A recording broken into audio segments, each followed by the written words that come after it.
Hey, what's going on, y'all? Eric Muldrow here with Code Red Conversations. I appreciate y'all for joining me on today's episode.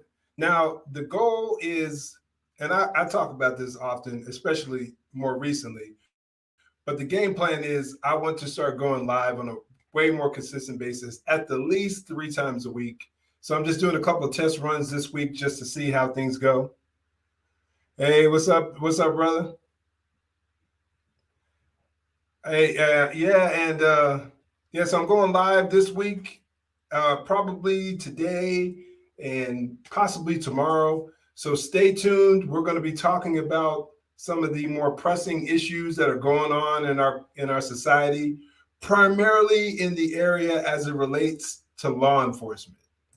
So if there's anything that you come across, if you're a faithful follower, if you follow me on YouTube or if you follow me on Instagram or whether you follow me on Facebook, whether it's under my name, Eric Muldrow, or under Code Red Conversations, and you see some interesting story dealing with crime, policing, especially those topics, feel free to send them to me and we'll get right into it. And I'll do my best. And I get a lot of stuff sent to me, but I have no problem. I'm not complaining about it. Send them to me, and if I think it's something that the audience will like and appreciate, I'll definitely share it and put it up. And most likely, and try to give you a shout out. And try to give you a shout out. I hope everybody's doing good. Let me put this up here.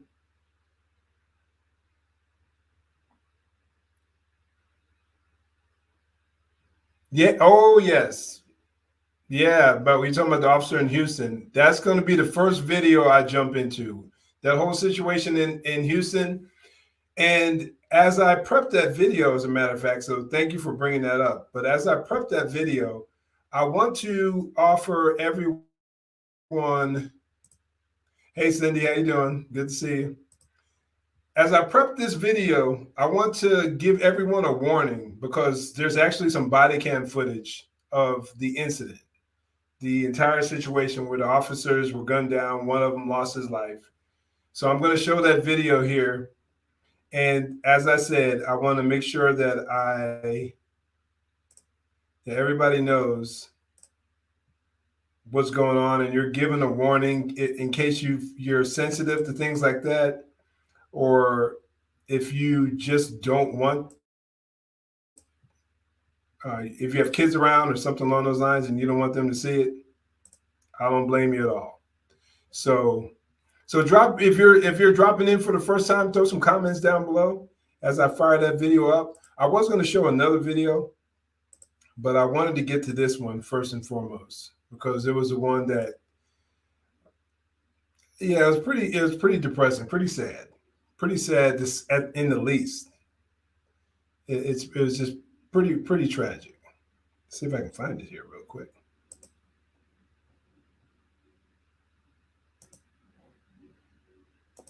This whole here we go. Let me see how the screen is looking for y'all here. But if you're visiting, if you're swinging by and checking me out for the first time, feel free to say hey and let me know what your thoughts are. I'm doing some technical behind the scenes things. So I was informed the suspect that was killed has been arrested over 18 times since 2008 for all kinds of violent crimes. Not sure why he was not in prison. Wow. Now I hadn't heard that. I had not heard that. I'm not surprised by it, especially nowadays with the, you know what, this isn't new. I say nowadays, but this has been going on for a long time. During my time as a corrections officer, and particularly when I was working here in Las Vegas in the Clark County Detention Center, I did a couple of stints as a field services officer. Basically, what you do as a field services officer is you transport inmates, whether it be to court, the various courts, city, county, Henderson, which is an outlying city, or you take them to medical appointments or wherever they may need to go, you take them. And I would sit in court every day.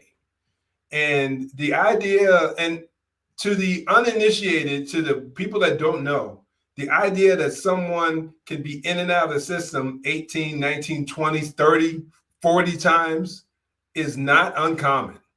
It is not uncommon at all.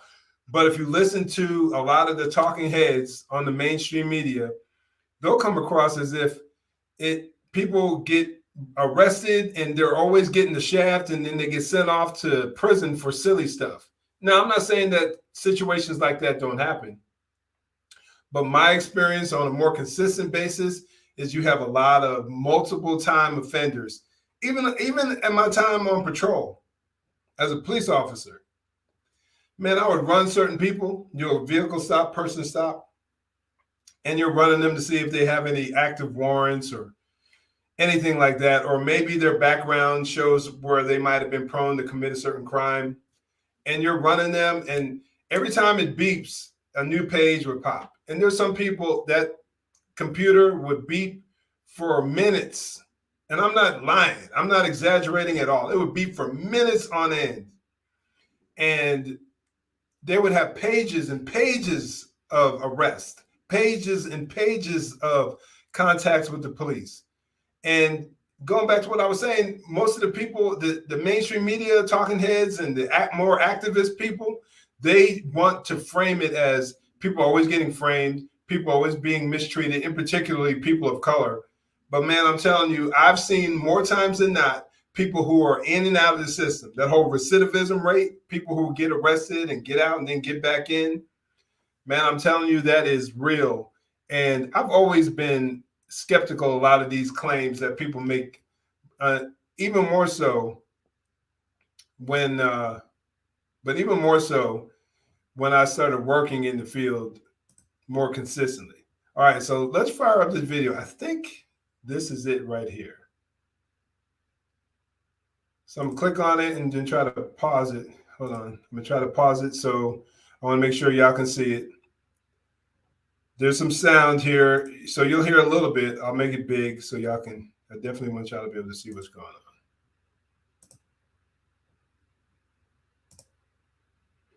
Y'all don't need to see my big old head. There we go.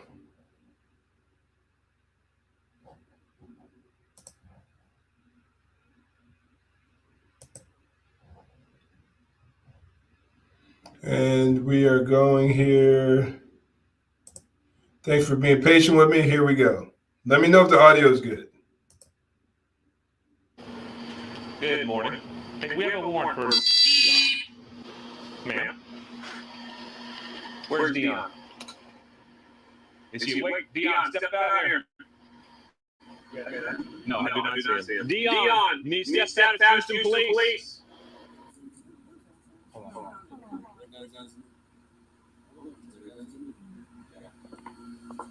A wanted felon. Dion, Houston Police. I'm going to back up, y'all. I apologize for stopping right there. But you know what? Forgive me. I'm going to let the video go, then I'll comment later. There are a few key points that I see that I want to address. But I'm going to let the video go here.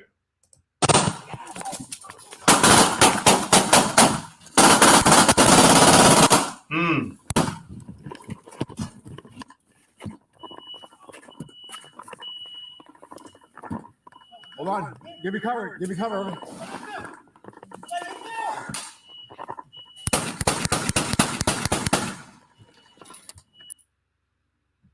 Now I'm gonna turn the audio off. And I'm gonna let the video play a little bit more.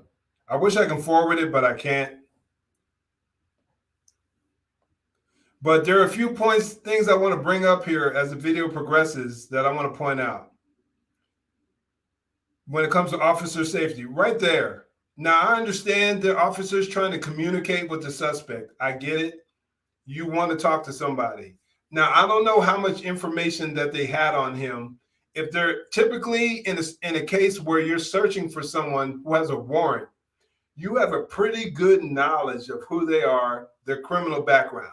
Now, I'm not sure to what extent he had violence in his background. I don't know. Let me read what's on the side over here, according to this Instagram feed I'm reading. More than 3 weeks after a veteran police officer and wanted felon were shot and killed, Houston police have released body camera footage of the violent incident. On the morning of September 20th, Houston Police Department Senior Officer William Bill Jeffrey and Sergeant Michael Vance were part of a team of officers who attempted to execute a narcotic arrest warrant for Dion Ledette at a Harris County apartment complex. Jeffrey was killed and Vance was critically injured when Ledette opened fire through the apartment door. Ledette, 30, was also shot during the ordeal and died at the scene. No one else was injured. No one else in the apartment was injured. Just nuts. But back to the point I'm making here is that these guys were narcotics officers, narcotics sergeant. They were doing a high risk arrest. I'm assuming they're asking about whether he has weapons. They know more than likely what his criminal history looks like, whether he has violence, whether he has any gun related charges, whatever it may be. So when you're making contact with a suspect, they always call the doorway the fatal funnel. That is where the most potential danger lies when you're attempting to make contact with someone, especially if you're trying to enter through the doorway. I'm hearing that he had a modified firearm that he modified to where it was able to shoot fully automatic rounds or fire at a fully automatic rate. Now, I'm not sure how accurate that information is, but if you're standing in the doorway right there, you're asked, one of the detectives, one of the officers is asking questions about whether he has any firearms, and anyone who's been involved in law enforcement for any length of time, and particularly on the streets, there's a pretty consistent correlation with drugs and violence. I don't care what the mainstream media likes to put out there talking about nonviolent drug charges. There are that does occur, but oftentimes guns and drugs go hand in hand. And I mean, I've seen that. I can't even count how many times I've seen that. So for them to stand in front of that door like that, oh my gosh. I mean, that's horrible tactics. Horrible tactics. And once again, if the information that was shared on screen saying that he had 18 felony arrests or 18 priors, whatever the case may be, is legit, and there was any level of violence on there, we're talking about a felony drug warrant, maybe these guys weren't the ones who should have been serving that search warrant. Maybe it should have been the SWAT team. SWAT operators, SWAT officers are more trained to respond to felony arrests, felony warrant situations. They're better trained as far as clearing a house, greater tactics. That's pretty much all they do. Search warrants, hostage rescue, hostage situations, things like that. That's all they do, especially in a police department. I think this was Houston. I'm pretty sure this was Houston. So you're talking about a pretty large police agency, and I'm sure that has a pretty solid SWAT team. But let me let the video go a little bit more. Once again, if you're squeamish to stuff like this, I'm just giving you a heads up. I'll be done with this in maybe another minute or two. But standing in front of that doorway right there, this guy over here on the left, he's not doing too bad. At least he's not all the way in the door. But my man here, bigger dude, who's a bigger target, on the right or center of the three officers, not good. Not good at all.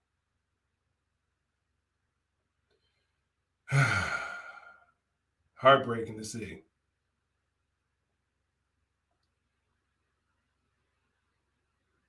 You're just a standing target, and it drops immediately upon being hit. And I don't know where that gunfire is coming from. Is that coming from outside in? It looked like, I'm not sure if that was coming from outside, coming through the bricks. Terrible. But we'll stop there for now. Yes, Indy, horrible indeed. Horrible indeed. I mean, it's just tragic to see. And I'm not saying it could have been completely avoided. I don't know what level of firearm he had. I don't know if he had 5.56 rounds, 7.62 rounds. 7.62 are primarily in the AK style, Kalashnikov rifles. 5.56 or 2.23 are in your more American AR-15s, M4s, things like that. So I'm not sure whether the wall would have been able to protect them anyway from that, possibly. But your tactics matter so much. Your tactics matter so much, y'all. Your tactics can be the difference between life and death. No question about it. The officer that was hit fired shots. I think 2 of them were hit. You're talking about the one that fell, the main one that fell. I think he was the one that died. So sad. Thoughts and prayers are with the families of these officers involved, no doubt. Amen. Amen to that. But things like this it's only getting worse. Maybe the next time I come and talk to y'all, I share with y'all, I'm thinking I'm going to discuss the statistics from the most recent FBI uniform crime report. So we can talk about the massive spike in violent crime over the last, I'll go from 2019, well, I can't do 2021, obviously it's still going on. I think I might look, at the very least, I'll look at 2019 and 2020, but I may go from 2018, 2019 to 2020, so we can see how things have progressed. See what Dawn has to say. I watched a lot of police shows. Even in fictional shows, the police never stand in front of the door. That was so sad. Absolutely. And I know a lot of people out there are like, oh, you shouldn't criticize the dead and things like that. I'm sorry. We have to learn. You learn from other people's mistakes. That's what a smart individual does. You learn from the mistakes of other people so that you're not destined to repeat them. I remember during the police academy, there's one famous video. It's Kyle Dinkheller video where he was gunned down. It was somewhere in the 90s, if I'm not mistaken. He was gunned down on the highway somewhere down south. Maybe I'm wrong with that, but he was gunned down by a former Vietnam veteran who was dealing with some mental health problems. And he just did not want to comply, refused to comply. And the officer waited and waited and waited while the guy they get into a physical fight. The guy gets away, grabs a rifle out of his car, starts loading it, and the officer is still giving him verbal commands. That video is shown during the police academy to shock officers to the reality of what they may have to come in contact with during their time as cops. The very real possibility that you may be in a life and death encounter, and you may potentially have to take someone's life. That's just the reality of the job. It's nothing that, I don't know anyone who relishes that idea, but you need to come to grips with that fact, with that potential fact. But it's shown so we can learn from it. It's shown so people don't go out there and commit the same mistakes. You're faced with a potential deadly threat. You deal with it. You have to address it. You have to address it with intention. Intention to stop the threat, period. And if you go into law enforcement, if you step into that field without ever considering that reality, you are playing games, not only with your life, but with the life of your partners and also the life of the average citizen who may have called you saying that they needed your help. Law enforcement is no game. And I'm sure most of y'all already know that. But it is becoming more and more understandable, noticeable in this climate where we're at nowadays. It's nuts. Ferguson effect. Absolutely. Absolutely. Not punishing offenders. Offenders, for any parents out there or anyone with common sense out there, for any parent, if you let your kid get away when they throw a temper tantrum or when they break something or when they lie or when they cheat or when they steal, what's going to happen? You're going to embolden them to the point to where they feel like, well, if I can do this, I can do that. And if I can get away with these two, I'm going to do this as well. And when you start to pull back and you say, hey, I'm not going to make offenders, I'm not going to make criminals pay. This is the kind of crap that we're going to get on a more consistent basis. People want to act like that's not the reality, but it is. It absolutely is the reality. All right, let's move on to the next screen here. I appreciate y'all. Let me get this comment here. I appreciate y'all sharing and having a dialogue with me. Did you see the Arlington school shooter got aggravated assault for shooting? Wow, I did not hear that. I did not hear that. Sailor, if you have a link to that, if you can post it in the comment, I would greatly appreciate it because I definitely want to read up on that. But I did not hear that at all. That's crazy. But I mean, how many of us are really shocked? How many of us are really shocked over this? Now, there was a rumor saying that he was bullied. I don't know how legit that is. Right. Out on bail the next day. Absolutely. I don't know how legit that is, whether he was bullied or not, possibly. But still, you bring a gun to school, you shoot 4 people. You know what? I mean, the sad reality is where we are today with all this social justice and woke and critical theory. Just I wonder, honestly, if that was in today's climate, if that school shooter was a white kid, how do you think he would have been treated? Do you really think he would have gotten out that quick? I highly doubt it. Highly, highly doubt it.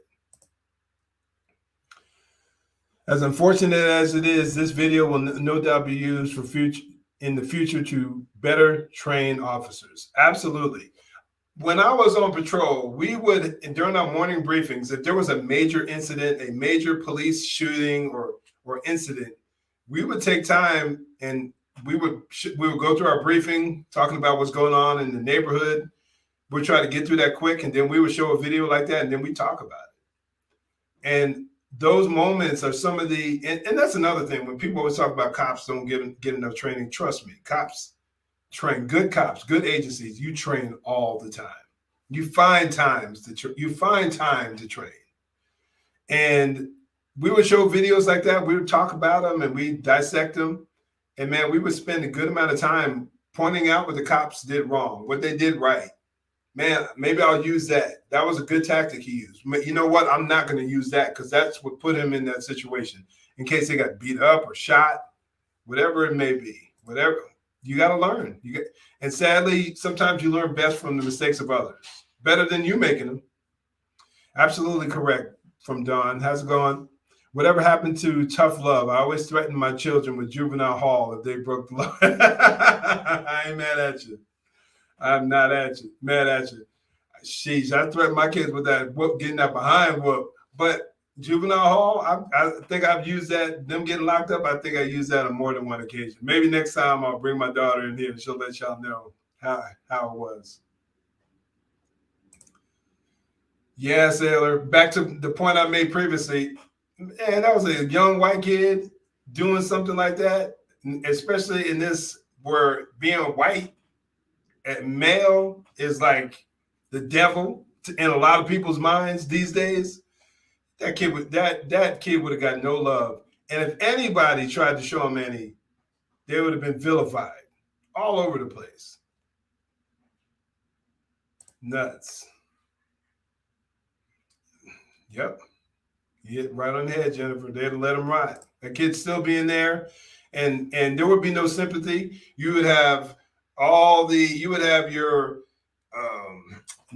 Trevor Noah's Other World and Stephen A. Smith's and all those other woke activists out there with a platform crying how they're D.L. Hughley crying out about how abusive the system is. It's crazy. My dad with his your dad and I probably get along real good. I mean, I got that growing up. I got my behind lit up on a regular. But hey, by God's grace, I ended up all right. I could have really been a train wreck. I think I was a little bit of a mess to some degree, as we all are. But I think things could have been way worse than they ultimately turned out to be. All right. Let's see about getting this next video up.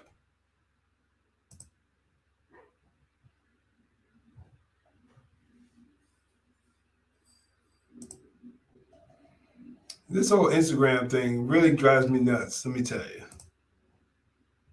But there's another video on here I want to show. It's so we'll go from something really serious and really extreme. We'll try to. I'll try to share something with y'all that's not as sad and tragic. Let's try to share something a little more. See if I can get this over here. Come on, Instagram. You're killing me over here.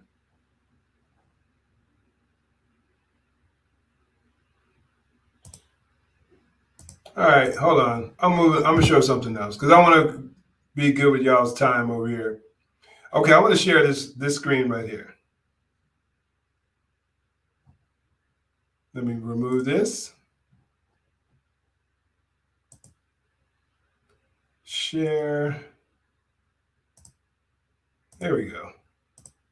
Share screen.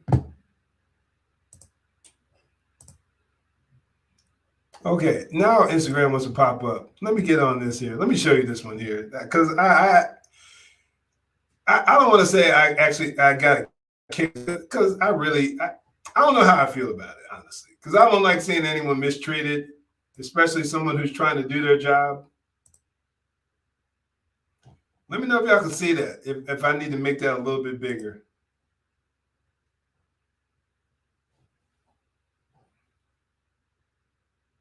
I think I can make that a little bit bigger on the screen. I may not be able to, though. But this is an incident that took place. Let me give you some audio here. This is an incident that took place in NYPD with their traffic agents. Now, a traffic agent, the concept of a traffic agent is news to me. I had never heard anything about that before. I first started seeing people write about them after I was doing a little searching around, and I started seeing people talk about them based like last year, 2020. So I don't know if this is a new concept that they came up with in light of the whole George Floyd and anti-police movement, defund the police movement. I don't know. But watch this video and let me know in the comments what y'all think. Please let me know what y'all think about this whole. I'll just let it play and let y'all share your thoughts.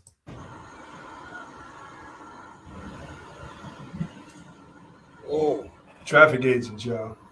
No weapons. Not cops.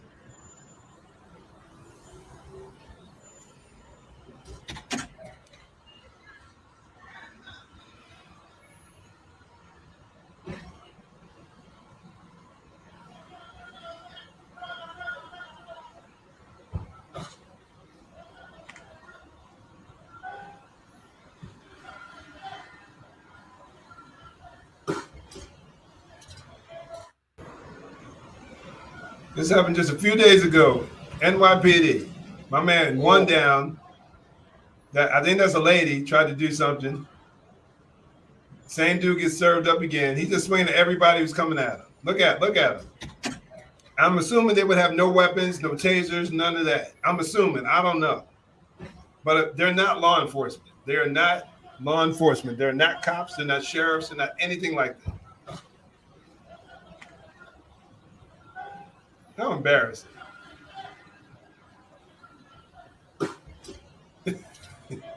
I guess got one shot in for good measure at the end. Whew. Man, what do y'all think about that? That's embarrassing, I think. And I think it also shows the reality of what would happen if we have social workers out there doing the job of a police officer. If we had unarmed individuals attempting to do traffic stops. You get out of the car swinging like that, and you come after me like that, there's gonna be some issues. Now, he's a big boy too compared to them guys and girls, I believe. Come out there swinging like that, just knocking them down and all that kind of stuff. And what are you gonna do? Clearly, the numbers game, they had a numbers advantage. Clearly, that was a non-factor, a total non-factor. So I don't know. What do y'all think? What do you think about the idea, just in light of all this? And I'm not sure if this is a result of the defunding the police movement, because I know NYPD, they got a massive hit. I think it was like $500 million cut out of their budget during this whole defund the police movement. But what do y'all think about that? I mean, what do you think is going to be the fruit of that? Are we going to see more incidents like this? We're seeing citizens get hurt, seriously hurt. Now, this dude got scuffed up a bit. I mean, he'll be able to move on. He'll be all right. But this could have easily, something like this could easily turn deadly. At least those are my thoughts. But I'd love to know what y'all think. So toss some comments down below so we can chop it up a little bit more on that. And here's another video that I also want to share. There's two more videos I want to share. I think I'll go with this one first.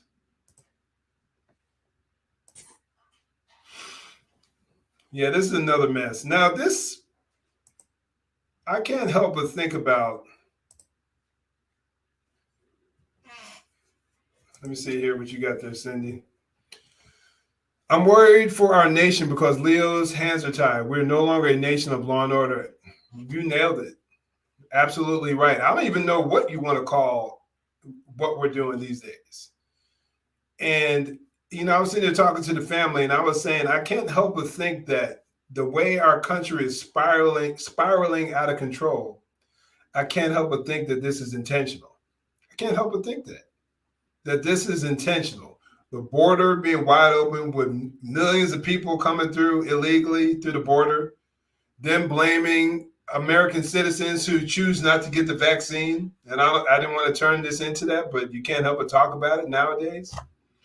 Them blaming people who choose not to get the vaccine, American citizens who choose not to get the vaccine, as being the reasons why the pandemic is still going on.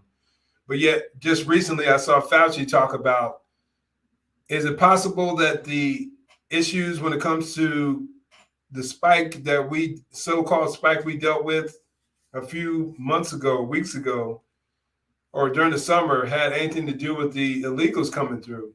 And he was like, absolutely not. Now, how can you say that?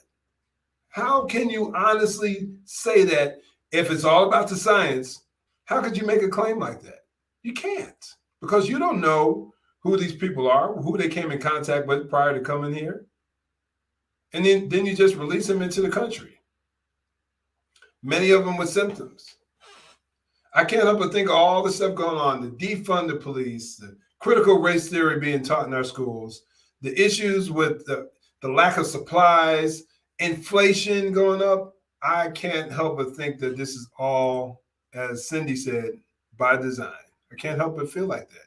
These people want to intentionally destroy our economy so that as a result of that, we become a more government-dependent society, and socialism and all these other ridiculous concepts are enacted. And I don't think that's being far-fetched or being a conspiracy theorist to see it. Dawn said, I love New York when I was there 12 years ago, but would be afraid to go there today. I don't blame you. Even people walking down the street have been knocked down. Violence will greatly increase because more and more police are walking away because they aren't allowed to do the job they were sworn to do. They swore to do, which is to serve and protect. I agree. It's really, really sad. Now, and oftentimes I've said that I'm glad I'm not a cop in this day and age, because your hands are often tied. Your hands are often tied. It's just pathetic. Yet illegals will walk in sick with COVID and they're not being forced to take the vaccine, right? I just pray that the Lord intervenes and starts to wake people up, because we're in a bad situation right now. Bad situation. But let's jump into this video here. I really want to share this with y'all. Now, I know people debate and have a conversation talking about women in law enforcement. Now, personally, I'm an advocate for women in law enforcement because I've seen their impact at times where they can communicate with folks better than a lot of us men at times. Not always, but at times. And I think there's a need. And it's not only gets to the point of women in law enforcement, but it gets to the point. The last two videos, even though those traffic agents weren't cops, but it does make you consider the reality of physical fitness, strength, power, tactics, physical abilities, defensive tactics. It does ring true, and it points to the reality that those things matter. Those things matter. So let's fire up this video. You have two female cops attempting to take somebody into custody. I think this is in Canada somewhere.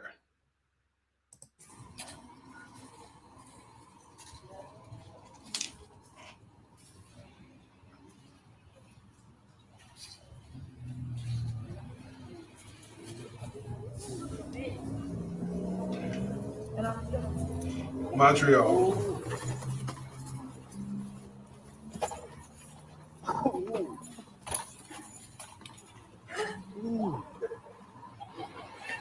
Oh, what the fuck is that? Squeak? Oh! Dude's gone. Oh, monsieur gone. Oh, monsieur gone. Oh. Drop the handcuffs. Now, I know Canada's even more woke than we are.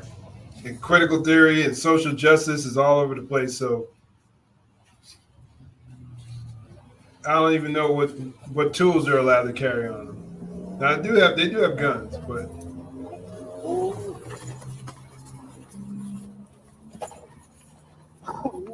pop that dude. But once she tried to kick him.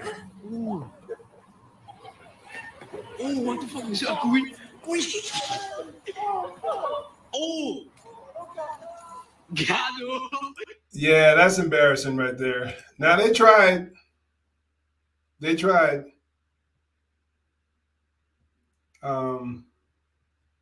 see what some of y'all comments on this. I'm really interested in seeing what some of y'all think about this one here.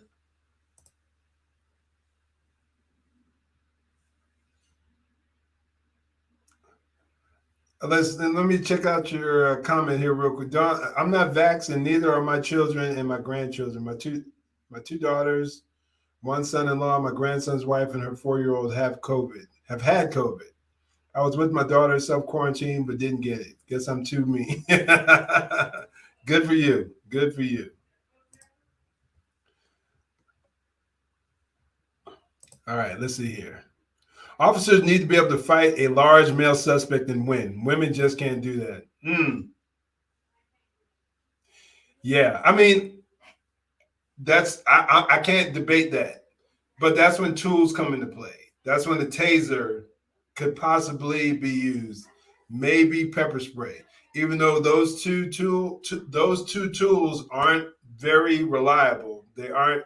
I think tasers, recent studies show that tasers are somewhere in the neighborhood of 50% accurate or efficient. And you get one shot and then you have to reload, unless they have some new models out there nowadays. But you get one shot and then you have to reload. Now, if somebody's on you and they're throwing blows, you ain't going to have time to reload a cartridge. And whether you're male or female, if you physically are incapable of subduing a suspect, I think you need to consider that. Because it is a factor. It is a tremendous factor. I can't tell you how many physical confrontations I've had throughout the course of my law enforcement career, especially when dealing with mental health suspects or citizens. I mean, honestly, I've lost count how many physical confrontations I've had. And I was never a small dude. I'm 6'2", and my weight fluctuated anywhere from 230 to 260, 65 pounds throughout the course of my law enforcement career. Got it together a little more right now. I mean, I was always in good physical. I tried to make sure I maintained a good level of physical fitness. And I have a martial arts background that goes back from when I was 17 years old. So I was always confident in the area of being able to take care of myself physically.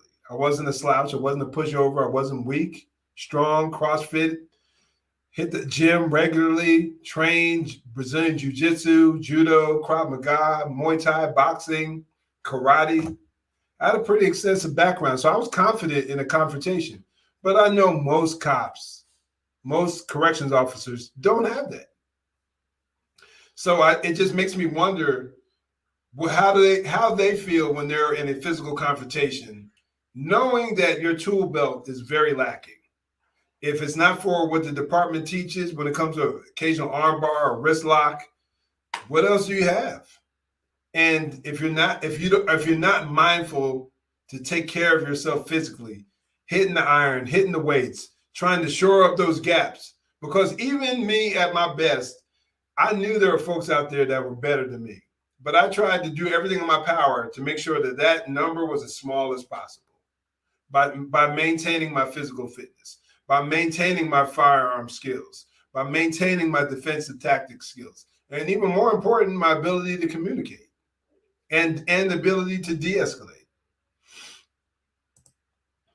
All right, good stuff, y'all. Women aren't physically strong enough to hold a perpetrator. Yeah, in a lot of situations, very true. Typically, if a guy is, most people aren't necessarily willing to fight every officer. And most people aren't willing to hit a female. There are a lot of folks who had some level of chivalry growing up or respect for women. So they won't throw a punch at a woman. But if you're dealing with someone who's mentally unstable, if you're dealing with someone who is just dedicated to getting away because he is a wanted felon, or he just doesn't want to go to jail, or whatever the situation may be, man, those physical factors, they come to play real quick. Let me see here.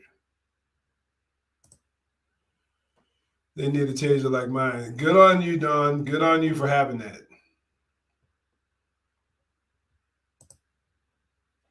We had an incident where a female officer was trying to arrest a female suspect and she got away. Yeah, it happens. Now, I'll say this much. I'm glad over this. If I ever had physical contact on a suspect, they never got away. I've had people try to take off and run. I was able to run them down or just snatch them up real quick or just take them to the ground. Never had someone just pull away from me and take off. But I've seen that happen to other officers. And typically, I think suspects are smart enough, especially the seasoned ones. They're smart enough to pick their battles. And I'm not trying to say I was all that, but at 6'2", 250, 260, 240, I'm not exactly a guy that you want to say the average person is going to look at and say, yeah, I want to try this guy. And maintaining a pretty high level of physical fitness. Yeah, they may try to run, and then they were often shocked at how quick I actually can be. But when it came down to the average citizen just trying to square up at me, that was it. I think my size played a factor. That amongst a host of other things, I'd like to believe. And taking off and being able to run something. You ain't got to be able to run 5 miles or 10 miles or whatever, but you have to have some level of cardiovascular fitness. They need to take, yeah, I read that one. Women are designed by God to be housewives, not cops. I'm sure that's a controversial statement, but I do believe to some degree, I can't totally argue with that point. Women are definitely designed differently than men, and physical confrontations. I know in scripture there are a few occasions. There's some occasions where women struck out in violence, or a few, maybe just a handful. But I would say definitely men are more built for that. Men are more built for the confrontation. And I don't think there's anything controversial about that. It may be controversial nowadays because we're in a very feminized culture, but all right. Jiu-jitsu or other martial arts can help a small cop a lot, tremendously. And I highly recommend it for any law enforcement officers out there watching this. A good investment would be to get involved in some jiu-jitsu and being able to throw those hands and throw some kicks. Muay Thai, karate, especially a good combat style karate. Not all forms of martial arts are built the same. And if you have no knowledge of martial arts and you decide you want to get involved in Brazilian Jiu-Jitsu, find a school that teaches the basics, that has a structure of how it trains. Because a lot of places are just trial by fire. You'll go in there the first day, you have no idea what you're doing for the first few weeks, probably the first month or more, have very little idea what you're doing. And they'll just say, well, just get in there and just try to do something. That's asking for injuries, that's asking for you hurting someone else, and it's just a waste of time, in my opinion. You can learn like that, but I think it's best to find a school that teaches a lot of the basics. They'll teach you the guard position. They'll teach you the mount position. They'll teach you sweeps. They'll teach you a basic arm bar, things like that.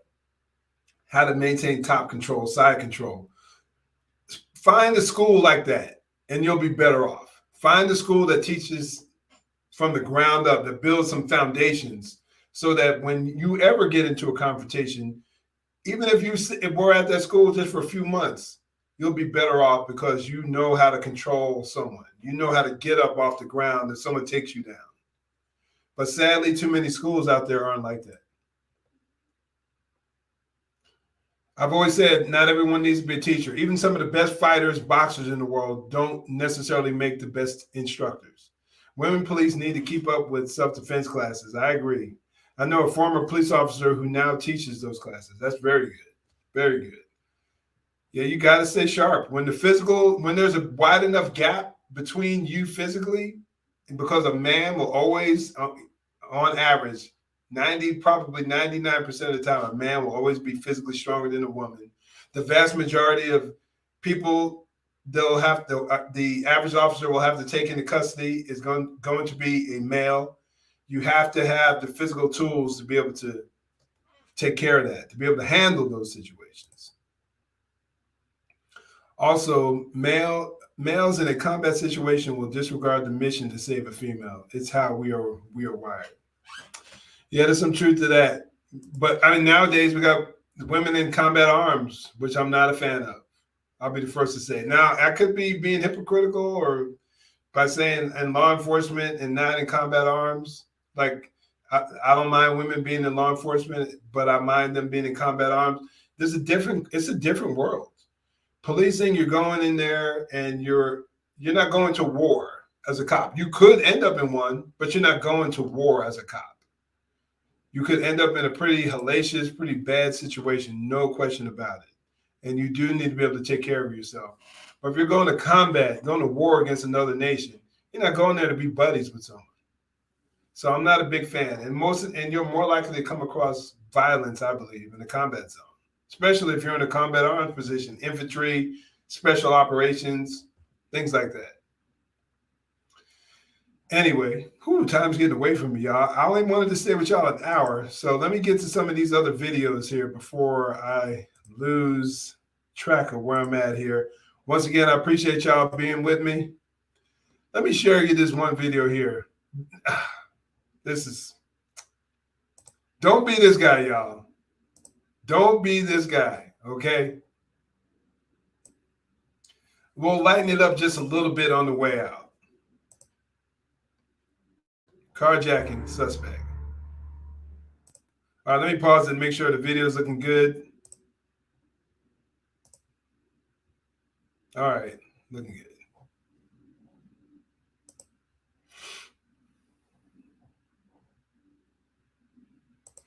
Like I said, this is a lesson for everyone. This is in Houston, Texas. Man, everything goes down in Texas.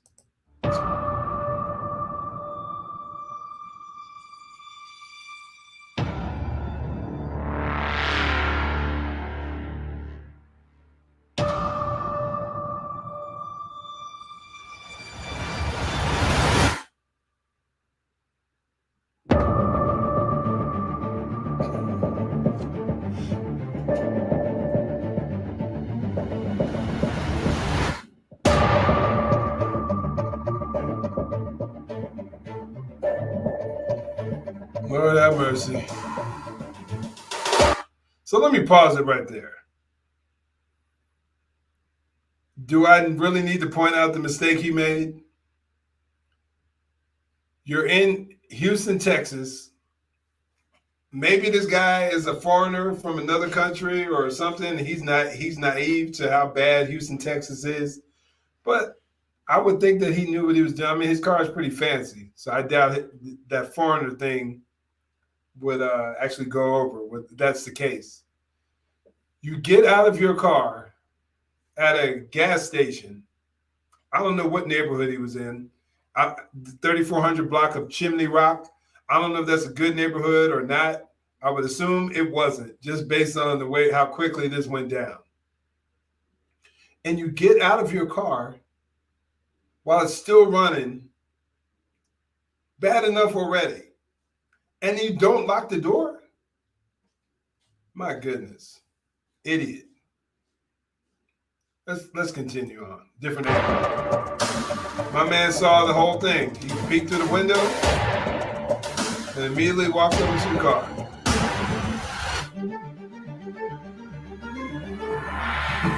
I'm sorry. I wish they didn't blur out my man's face.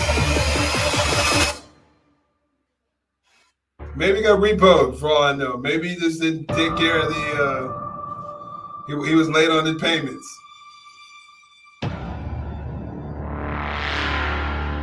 I mean, I doubt it, but this is like 9:52 in the morning too. Broad daylight. Nice car too.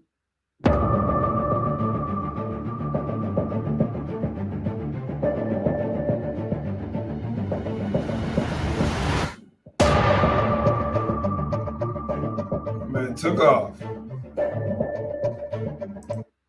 All right, let me read some of this information up here.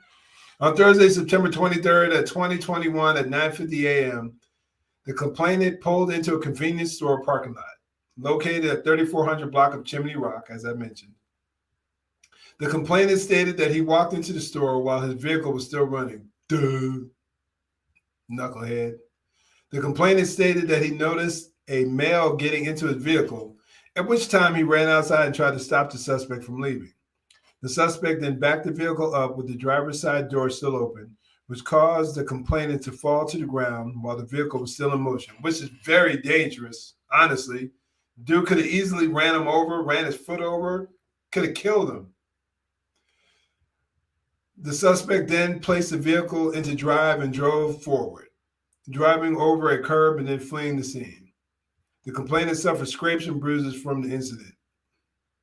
Note, as of October 12th, the complainant's vehicle, a red Dodge Charger, has not yet been recovered and is still listed as stolen. The vehicle had just been purchased and has only a temporary tag. Dang. Yeah. Yeah. I don't want to be mean to the guy. Honestly, I don't want to be overly mean or cruel. But that was just dumb. That's just dumb. Get out of your vehicle, lock it, go take care of your business, unlock it, get in, move on. Plain and simple. What did he gain? Like, how many seconds would he have gained had he had turned the vehicle off, locked it, and went inside? None, honestly. What, 5 seconds to turn the key to crank it up? That's just ignorant. Ignorant. And you have a brand new car that you just purchased. Nice fancy ride like that. Gone now. He'll be lucky if he ever sees it again. If he gets it back, it'll probably be trash for all we know. So that thing could be over the border for all we know. It's ridiculous. Be smarter than that, y'all. Secure your property. Don't leave anything that you don't want stolen sitting in the seats or visible. You'd be surprised how ignorant some folks can be while they're out there. Let's look at some of these comments. Oh, you're welcome, Cindy. This almost happened to me while filling my tire with air. 3-pinned me in a, oh, wow.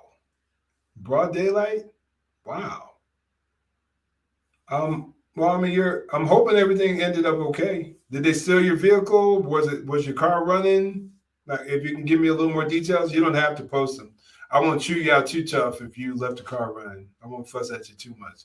I'm just glad. It's good to know that you're okay, that you ended up okay.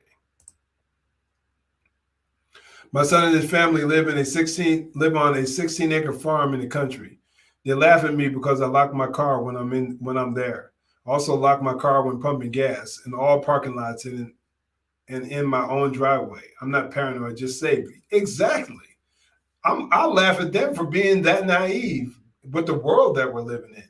When we lived in Fayetteville, Arkansas, we spent a couple of years in Arkansas from 2014 to 2016.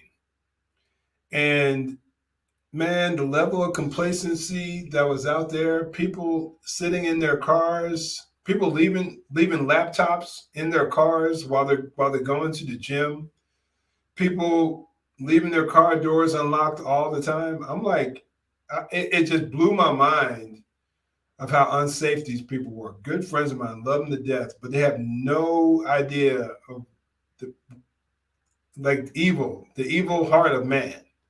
And they'd be like, "Oh, Eric, you're not in Vegas anymore. Relax, calm down." I'm like, man, I never wanted to get complacent like that.